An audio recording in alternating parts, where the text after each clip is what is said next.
श्री दुर्गा सप्तशती अथ मध्यमचरित्रम् द्वितीयोऽध्यायः। महिषासुरसैन्यवधः।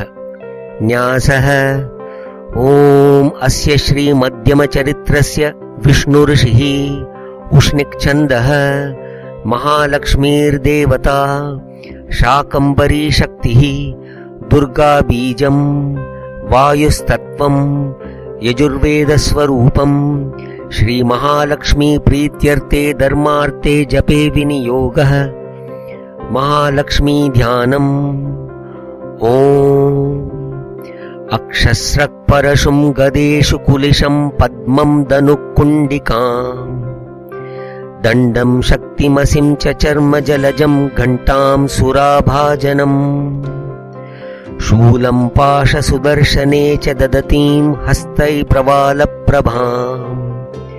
सेवे सौरिभमर्दिनीमिह महालक्ष्मीं सरोजस्थिताम्। ओम ह्रीं ऋषिरुवाच देवासुरमभूद्युद्धं पूर्णमब्धशतं पुरा महिषेऽसुराणामधिपे देवानां च पुरन्दरे तत्रासुरैर्महावीर्यै देवसैन्यं पराजितम् जित्वा च सकलान् देवान् इन्द्रो भून्महिषासुर ततः पराजिता देवा पद्मयोनिं प्रजापतिम् पुरस्कृत्य गतास्तत्र यत्रेष गरुडध्वजौ यथा वृत्तं तयोस्तद्वन्महिषासुरचेष्टितम् त्रिदशा कथयामासुर्देवाभिभवविस्तरम् सूर्य इन्द्राग्न्यनिलेन्दूनां यमस्य वरुणस्य च अन्येषां चाधिकारान् स स्वयमेवाधितिष्ठति स्वर्गा निराकृता सर्वे तेन देवगणा भुवि विचरन्ति यथा मर्त्या महिषेण दुरात्मना एतद्वकथितं सर्वं अमरारी विचेष्टितम् शरणं व प्रपन्नास्मो वदस्तस्य विचिन्त्यताम् इत्थं निशम्य देवानां वचांसि मधुसूदन चकारकोपं शुम्भश्च भ्रुकुटीकुटिलाननौ ततोऽतिकोपपूर्णस्य चक्रिणो वदनात्तत निश्चक्राम महत्तेजो ब्रह्मण शङ्करस्य च अन्येषां चैव देवानां शक्रादीनां शरीरत निर्गतं सुमहत्तेजस्तच्चैख्यं समगच्छत अतीव तेजसकूटं ज्वलन्तमिव पर्वतम् ददृशुस्ते सुरास्तत्र ज्वालाव्याप्तदिगन्तरम् अतुलं तत्र तत्तेज सर्वदेव शरीरजम् एकस्तं तदभून्नारी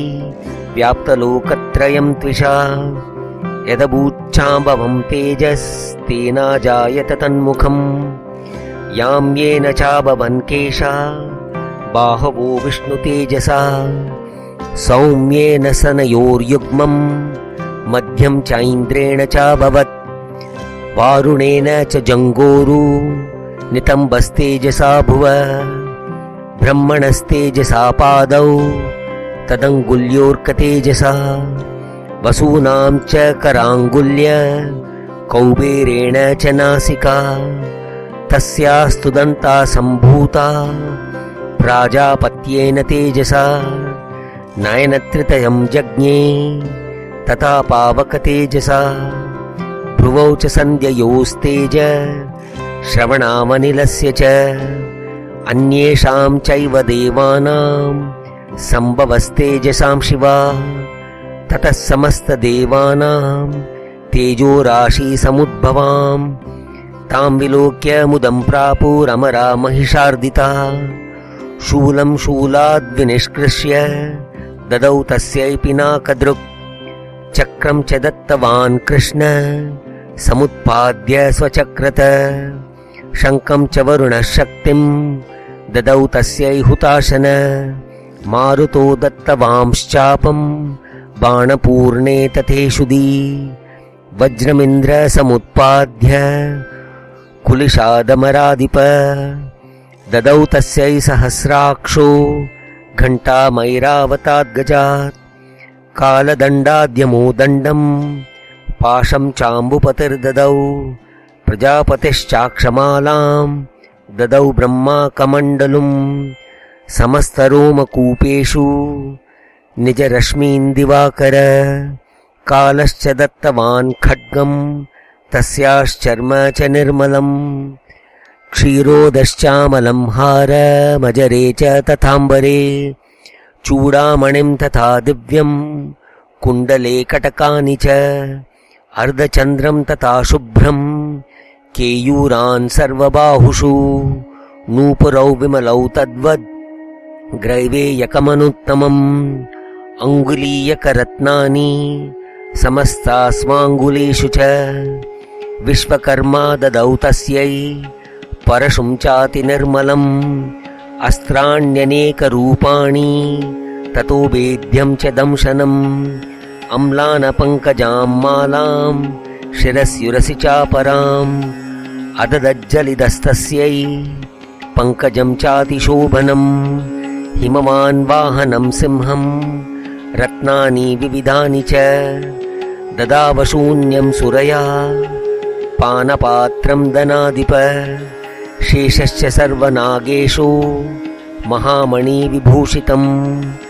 नागहारं ददौ तस्यै धत्तेय पृथिवीमिमाम् अन्यैरपि सुरैर्देवी भूषणैरायुधैस्तथा सम्मानिता ननादोच्चै साट्टहासं मुहुर्मुहुः तस्या नादेन घोरेण कृत्स्नमापूरितं नभ अमायतातिमहता प्रतिशब्दो महानभूत् चुक्षुभुः सकलालोका समुद्राश्च च कम्पिरे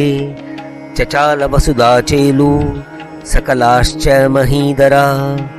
ज्योतिर्देवाश्च मुदा तामूचु सिंहवाहिनीं तुष्टुवुर्मुनयश्चैनां भक्तिनम्रात्ममूर्तय दृष्ट्वा समस्तं संक्षुब्धं त्रैलोक्यममरारय सन्नद्धा किल सैन्यास्ते समत्तुस्तुरुदायुधा आकिमेतदिति क्रोधादाभाष्य महिषासुर अभ्यधावत तं शब्दम् अशेषैरसुरैर्वृत सददर्श ततो देवीं व्याप्तलोकत्रयां त्विषा पादाक्रान्त्या नतभुवं किरीटोल्लिखिताम्बरां